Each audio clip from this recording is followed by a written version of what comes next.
श्रियकान्ताय कल्याणनिधये निधयेतिनाम् श्रीवेङ्कटनिवासाय श्रीनिवासाय मङ्गलम् लक्ष्मी सविभ्रमालोकसुभ्रूविभ्रमचक्षुषे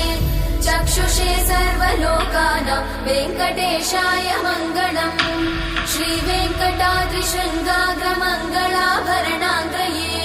मङ्गलानां निवासाय श्रीनिवासाय मङ्गलम् सर्वावयव सौन्दर्य सम्पदा सर्वचेतसां सदा सम्मोहनायास्तु वेङ्कटेशाय मङ्गलम् नित्याय निरवध्याय सत्यानन्दचिदात्मने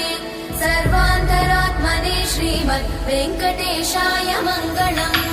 स्वतः सर्वविदे सर्वशक्तये सर्वशेषिने सुलभाय सुशीलाय वेङ्कटेशाय मङ्गलम्।